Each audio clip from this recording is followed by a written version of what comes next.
Здравствуйте! В эфире информационная программа «Новости», в студии Алина Хасцаева, и коротко о главном.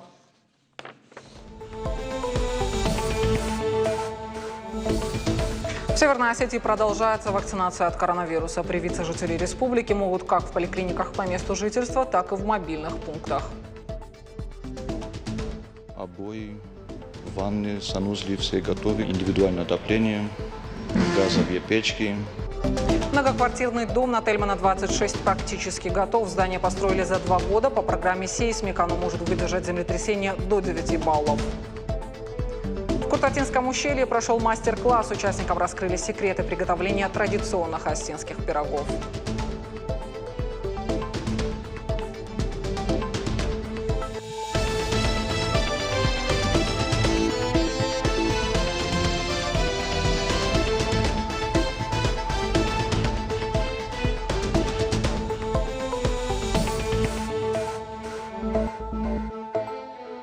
Владимир Путин выступил с предложением направить 45 миллиардов рублей на новую программу расселения аварийного жилья.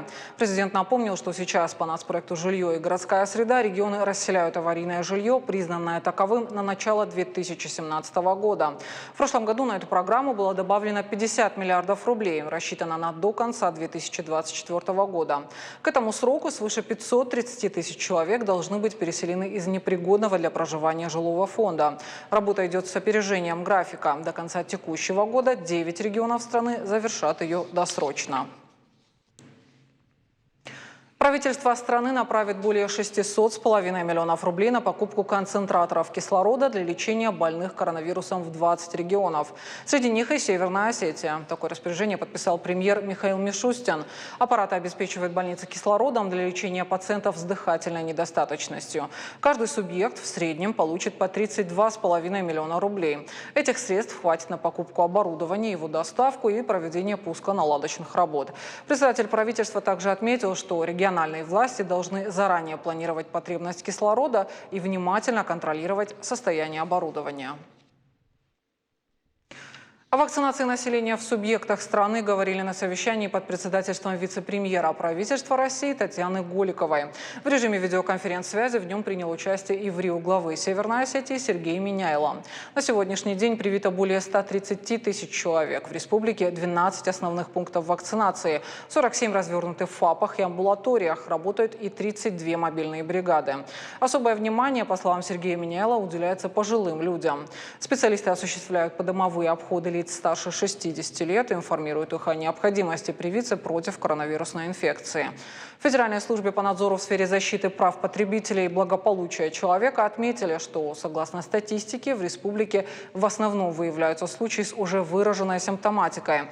Увеличение охватов тестирования как профилактическая мера позволит выявлять и бессимптомных больных, что снизит риски возникновения очагов заражения коронавирусом. Сергей Миняйло провел внеочередное совместное заседание антитеррористической комиссии и оперштаба в республике. На повестке обеспечение антитеррористической защищенности образовательных учреждений в связи с подготовкой к новому учебному году. В Рио министра образования и науки республики Элла Алибекова отметила положительную динамику выстраивания антитеррористической защищенности образовательных организаций. Так, по ее словам, почти 88% объектов оснащены системами безопасности, а более 66% имеют профессиональную охрану. Вместе с тем, в ряде учреждений остаются вопросы, которые требуют незамедлительного решения. Руководитель региона отметил, необходимо выработать соответствующие предложения, чтобы решить проблему раз и навсегда. На заседании обсудили и эффективность принимаемых антитеррористических мер в период подготовки и проведения предстоящих выборов. К вопросам безопасности нужно подходить принципиально, предупредил Сергей Миняйло. Все участки берутся под круглосуточную охрану и видеонаблюдение. Органами внутренних дел во взаимодействии с избирательными комиссиями прорабатываются алгоритмы действий на предмет внештатных ситуаций. Сергей Миняйло потребовал строго соблюдать санитарные требования на избирательных участках. Временно исполнять обязанности министра по вопросам национальных отношений Северной Осетии будет Алан Багиев. Соответствующий указ подписал в Рио главы республики Сергей Миняйло. Напомню, с 2016 года пост руководителя ведомства занимал Аслан Цуцеев.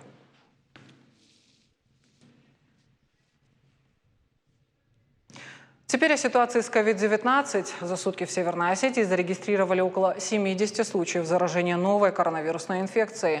В стационарах республики 897 человек. Медики напоминают, самым действенным способом защитить себя от вируса остается вакцинация.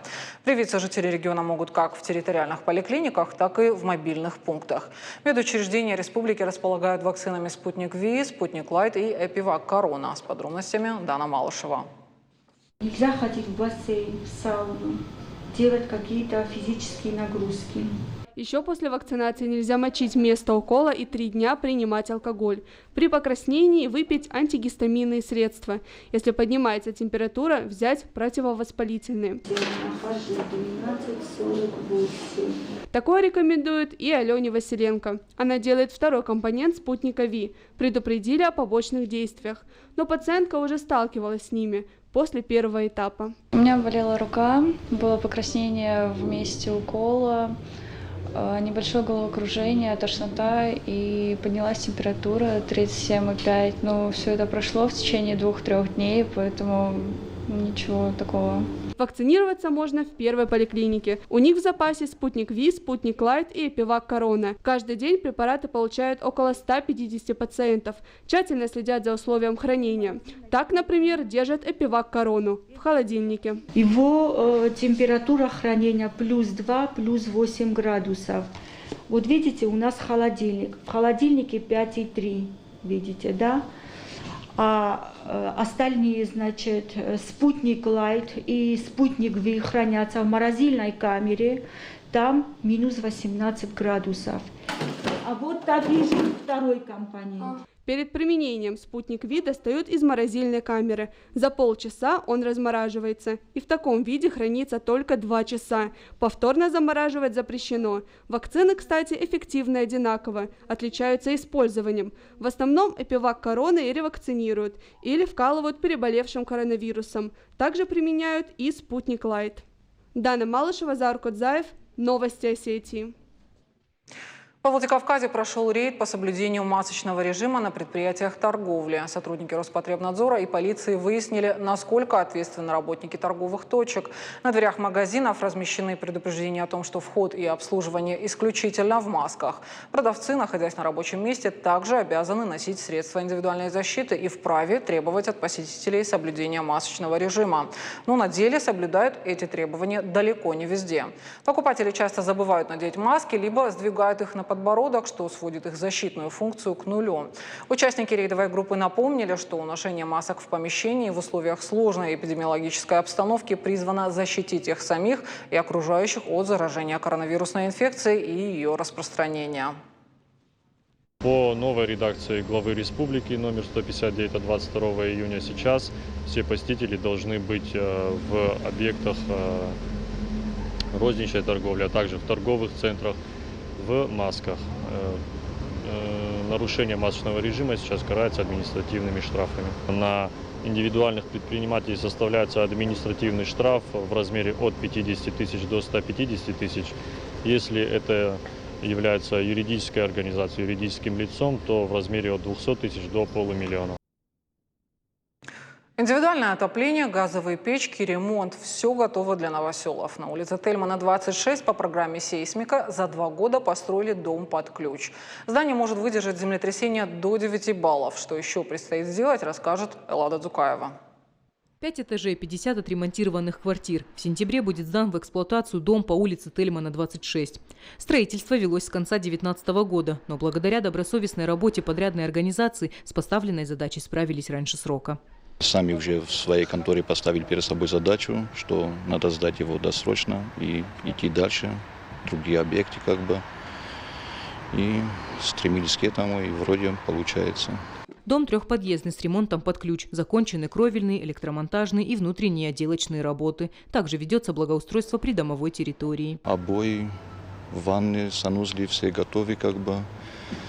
Индивидуальное отопление, газовые печки. Ну, все для жилья, все можно завести мебели. По программе «Сейсмика» здесь как бы она рассчитана на 8-9 бальные землетрясения.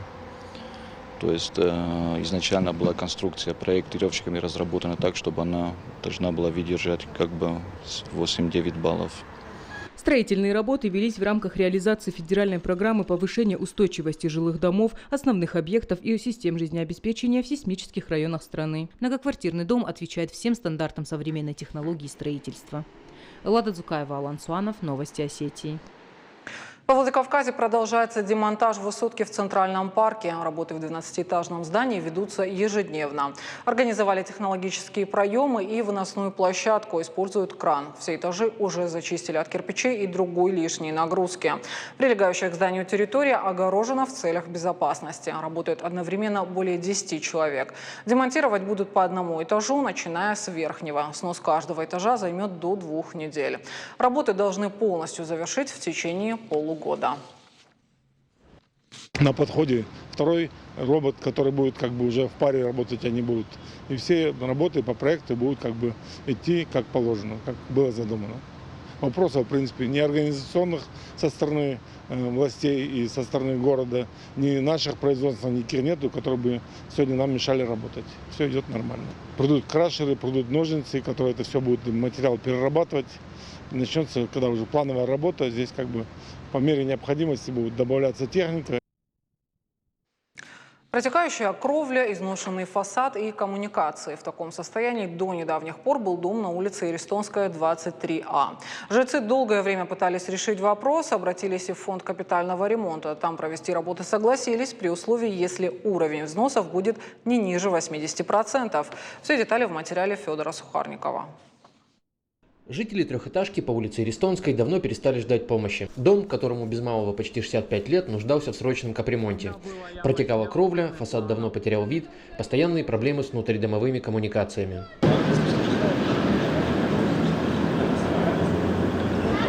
Выход нашел фонд капитального ремонта республики. Собрали собрание, потом провели, мы выбрали себя с ТСЖ, свое руководство, и стали собирать на капремонт. Мы сдали. И благодаря этому, наверное, нам с помощью руководства нам удалось достичь данного результата. Теперь дом почти как новый. Жители с гордостью демонстрируют чистые подъезды.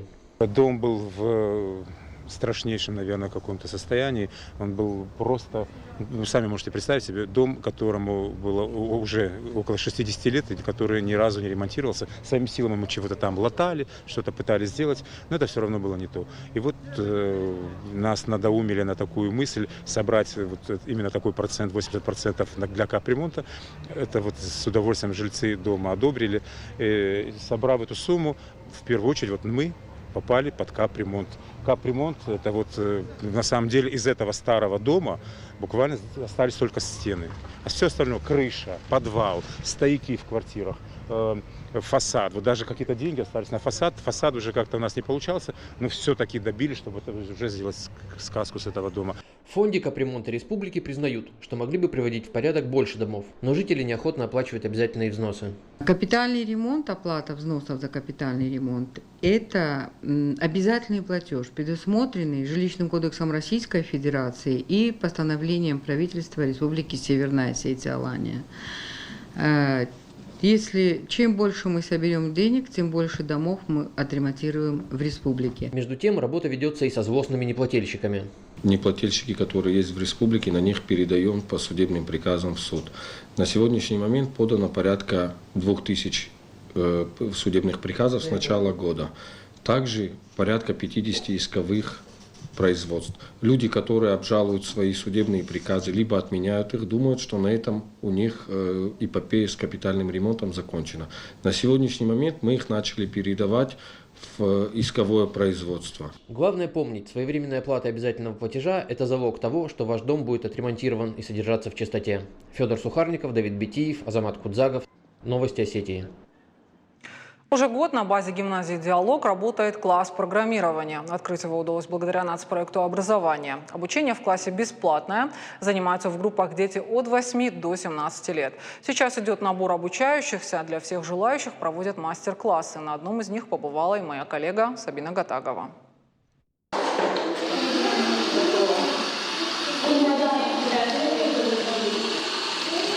Сотни мелких деталей, провода, пружинки в руках 10-летнего Максима Калиниченко они превращаются в интересные и полезные предметы. Конструктор – любимая игра с детства. Начинал Максим с лего, а сейчас он с легкостью собирает любые конструкции. Несмотря на то, что робототехникой занимается всего год, проектов за плечами много. Можно собирать всяких роботов, которые могут выполнять разные команды.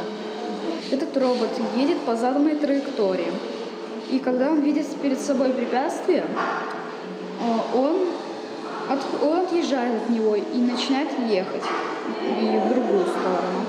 И если для Максима это просто увлечение, то Александра Захарова решила связать свою жизнь с программированием. В свои 12 лет девочка мечтает изменить к лучшему жизнь людей с ограниченными возможностями здоровья. Я бы хотела создавать роботов, которые бы помогали инвалидам, допустим, слепым или глухим, чтобы они могли полноценно жить. Если человек слепой, он не может видеть. Можно было бы создать робота, который бы видел как бы за него и передавал сигналы в мозг.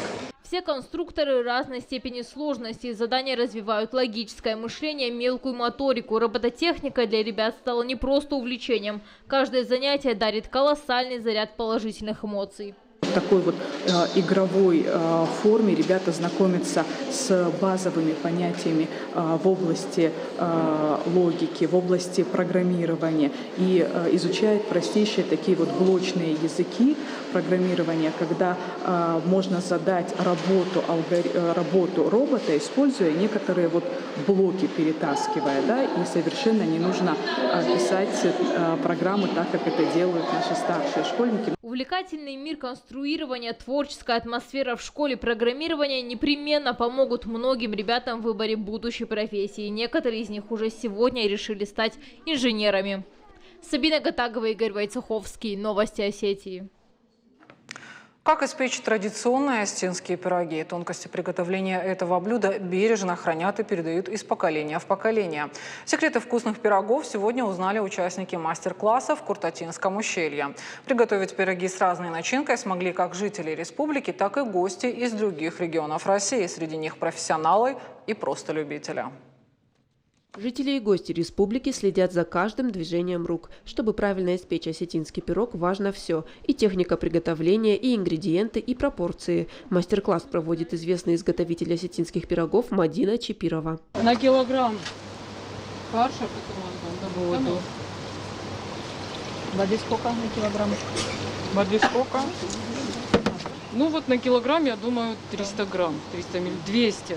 Мадина Чипирова родом из старого Батакаюрта. Работала экономистом в банке. Позже вынуждена была переехать в столицу. Настойчивые поиски работы не принесли результата. И тогда Мадина решила попробовать раскрыть свои кулинарные способности – печь осетинские пироги. Рассказывает, секретами приготовления с ней делилась бабушка. Знания о пирогах мне передала, конечно, изначально моя бабушка Арян. Она, конечно, за всем очень следила, что мы умеем делать, как мы это делаем. У нас такая очень жесткая бабушка была, она прям заставляла все нас делать.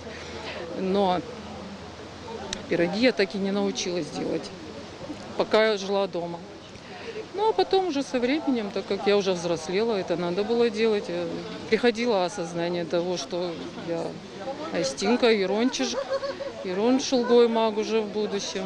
Думаю, надо это уметь делать. И начала. Сегодня Мадина работает в комбинате питания «Кремлевский». Мастер-классы проводит регулярно как в столице, так и на малой родине. А участники из разных регионов узнают вкус настоящего осетинского пирога. Есть очень много таких пекарен, которые делают, что хотят, а на самом деле выдают за осетинские пироги, но те, кто знают, они, конечно, понимают, что это не осетинские пироги.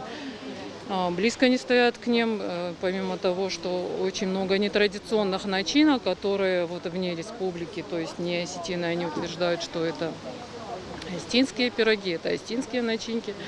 Но по мере возможности мы рассказываем, какие есть осетинские пироги, какое значение они имеют для республики, для народа. Евгения Кортиева из Ростовской области тоже решила заняться изготовлением осетинских пирогов.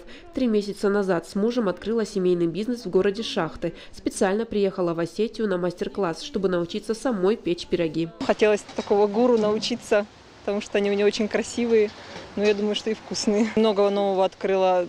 Я тоже как-то училась там, но совсем по-другому все. Здесь намного... В общем, я очень рада, что я сюда попала, и буду внедрять это сейчас у себя там дома. То, что я узнала сегодня. На мастер-классе также и жительница Северной Осетии. Несмотря на то, что процесс приготовления знаком каждой хозяйке, все же решили выведать секреты мастерства у Мадины Чапировой. К слову, объединяет их не только мастер-класс, но и соцсети. Наша группа «Вкусный Владикавказ» была создана Михаилом Ткаченко. Он собрал людей, которые очень любят готовить. Это не обязательно повара, это домохозяйки.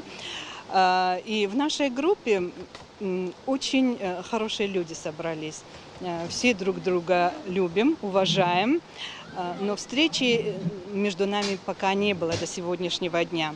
И сегодня вот первый раз наша группа собралась. Рецепт главного блюда осетинского застолья появился несколько веков назад и сквозь столетия дошел до нас вместе со своим древним сакральным значением. А благодаря таким кулинарным мастер-классам его удается донести до современников. Лидия Цахилова, Алан Суанов, Георгий Такоев. Новости Осетии. На этом наш выпуск завершен. Спасибо, что были с нами, и до встречи в эфире.